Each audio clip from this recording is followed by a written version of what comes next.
সবাই কেমন আছেন? আজকে আমি রান্না করব দই ভাপা চুলায়।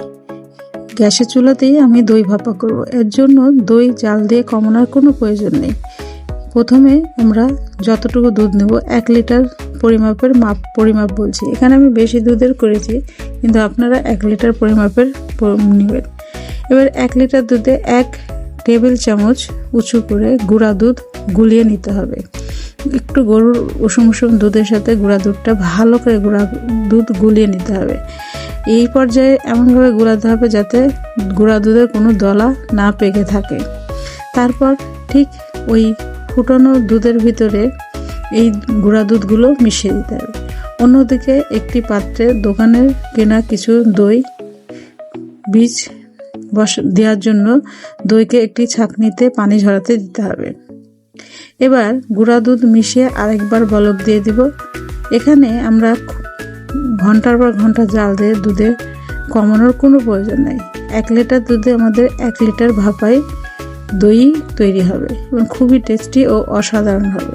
দইটা যখন ফুটে যাবে তখন ঠিক 1 লিটার দুধে 250 গ্রাম চিনি দিয়ে আবার একবার বলক দিয়ে নিতে হবে। ঠিক এই পর্যায়ে যখন দই ও চিনি মিশে যাবে এবং বলক ফুটে যাবে, তখন আপনারা যদি চান যে দইটার কালার একটু ভিন্ন বা দোকানের মতন হবে, তাহলে এই জায়গাতে একটু ফুড কালার, যে কোনো ফুড কালারের দোকান থেকে ফুড কালার কিনে একটু একটু করে দিতে হবে। আর কালারটা দেখতে হবে আপনারা যেমন কালার চাইবেন তেমন। কালার না দিলে সাদা দই ভাপা হবে।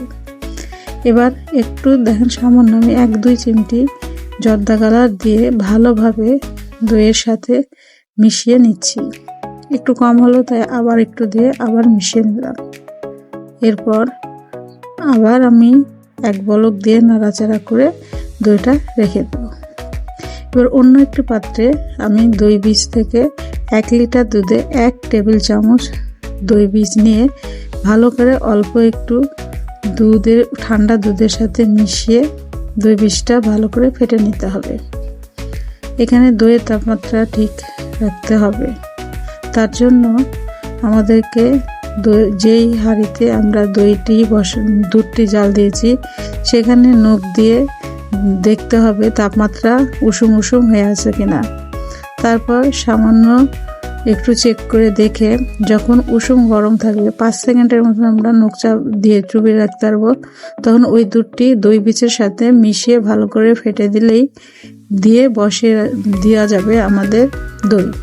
এইভাবেই দই বসানো যায়। কিন্তু দই ভাপা করার জন্য ঠিক পাত্রে দুধগুলো উঁচু থেকে ঢেলে এবার ওই টিফিন কারিটা ভালো করে তাওয়ার উপরে স্ট্যান্ড দিয়ে সামান্য একটু নিচে পানি দিয়ে ভাপ দিতে হবে। 30 মিনিটের মতন ভাপ দিলেই আমাদের হয়ে যাবে দই ভাপা। সবাইকে ধন্যবাদ। আমার রেসিপিটি ভালো লাগলে চ্যানেলটি সাবস্ক্রাইব করবেন ও একটি লাইক ও শেয়ার করবেন। ধন্যবাদ সবাইকে।